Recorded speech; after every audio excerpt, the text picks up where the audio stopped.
ગુજરાત સરકારના મહિલા અનામત સંબંધિત પરિપત્ર સામે ગુજરાત હાઈકોર્ટનો મહત્વપૂર્ણ ચુકાદો આપ્યો છે। હાઈકોર્ટે 2018ના પરિપત્રને રદ કરતા અનામત વર્ગની 3 દીકરીઓને નોકરી આપવાનો હુકમ કર્યો છે।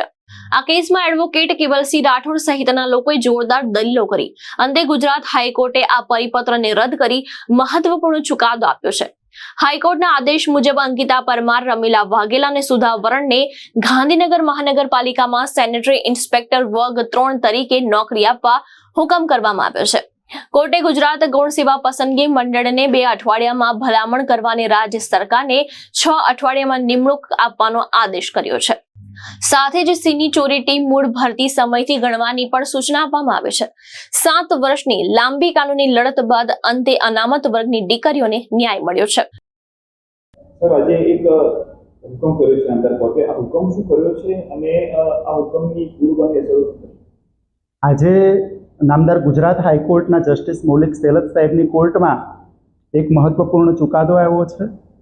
આજે પરિપત્ર આપ જોઈ રહ્યા છો એ ગુજરાત સરકારના સામાન્ય વહીવટ વિભાગે 1/8/2018ના દિવસે SC/ST OBC સમાજની દીકરીઓને સરકારી નોકરીઓમાંથી વંચિત રાખવા માટેનું એક ષડયંત્ર બનાવેલું અને આ પરિપત્રના સામે સામાજિક એકતા જાગૃતિ મિશન સંગઠનના માધ્યમથી અમે લોકોએ રાજ્યની રાજધાની ગાંધીનગર મુકામે ઘણા બધા ધરણા પ્રદર્શનો કરેલા। આ પરિપત્રને અમે જાહેરમાં સળગાવેલો અને આ પરિપત્ર બનાવનાર જે નાયબ સચિવ છે એમના વિરુદ્ધમાં કાયદેસરની પોલીસ ફરિયાદ વગેરે કાર્યક્રમો અમે આપેલા। એ સિવાય નામદાર ગુજરાત હાઈકોર્ટમાં પણ આ પરિપત્ર રદ કરવા માટે અમે લડેલા અને નામદાર ગુજરાત હાઈકોર્ટે LPAની અંદર આ પરિપત્રને રદ કરવા માટેનો હુકમ કરેલ અને SC/ST OBC સમાજની લાખો દીકરીઓને જે છે એમના તરફેણમાં ચુકાદો આપેલો। આ પ્રમાણે આજે ગુજરાત સરકારના ગાંધીનગર મહાનગરપાલિકા અંતર્ગતની સેનેટરી ઇન્સ્પેક્ટરની ભરતીમાં 3 દીકરીઓને જેમને અન્યાય થયો કે જે દીકરીઓને ઓપન મેરિટમાં વધુ માર્ક્સ હોવા છતાં પણ આ પરિપત્રના કારણે એમને પસંદ કરવામાં આવેલ નહીં। એમાંના એક જે છે અંકિતાબેન અમૃતભાઈ પરમાર કે જેમને 86 માર્ક હતા, 85.54, રમીલાબેન કાંતિભાઈ વાઘેલા જેમને 85 માર્ક હતા, સુધાબેન હિતેનભાઈ વરણ કે જેમને 83 માર્ક હતા। આમ છતાં એમને પસંદ કરવામાં ન આવેલ અને જેમની પાસે ઓછા માર્ક્સ હતા, 76 માર્ક્સ છે, 77 માર્ક છે, એ બધા લોકોને પસંદ કરવામાં આવે। તો 3 બહેનોની પિટિશન નામદાર ગુજરાત હાઈકોર્ટમાં આજે દાખલ કરી અને આજે એમની સુનાવણી થઈ। 6 વર્ષના અંતે નામદાર ગુજરાત હાઈકોર્ટે આ 3 દીકરીઓને છે એમના તરફેણમાં ચુકાદો આપ્યો છે, એમને ન્યાય આપ્યો છે।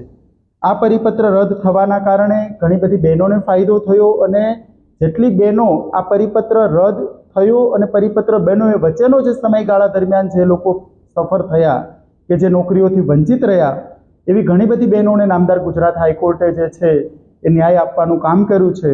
એટલે આજે SC/ST OBC સમાજની 3 દીકરીઓ જે છે એ આ પરિપત્ર રદ થવાના કારણે અને નામદાર ગુજરાત હાઈકોર્ટ એમના તરફેણમાં ચુકાદો આપ્યો એના કારણે આજે નોકરીએ લાગ્યા છે અને ગુજરાત હાઈકોર્ટે સૂચના આપી છે ગુજરાત ગૌણ સેવા પસંદગી મંડળ જે છે 15 દિવસમાં આ 3 દીકરીઓને સરકારી નોકરીમાં લેવા માટે રાજ્ય સરકારને ભલામણ કરશે અને રાજ્ય સરકારને 6 અઠવાડિયાનો સમય આપ્યો છે કે આ 3 દીકરીઓના ડોક્યુમેન્ટ વેરિફિકેશન કરી અને તાત્કાલિક એમને સરકારી સેવામાં જોડવામાં આવે અને એમની સિનિયોરિટી પાછલી ઇફેક્ટથી આપવામાં આવે કે જ્યારથી જે ઓરિજિનલ રિક્રુટમેન્ટ જે છે એ લાગુ કરવામાં આવેલી હતી। તો આ પ્રમાણેનો આજે મહત્વપૂર્ણ ચુકાદો SC/ST OBC સમાજની દીકરીઓના તરફેણમાં આવેલ છે। વિશાલ ચૌહાણ, દ્રષ્ટિકોણ ન્યૂઝ, ગીર સોમનાથ।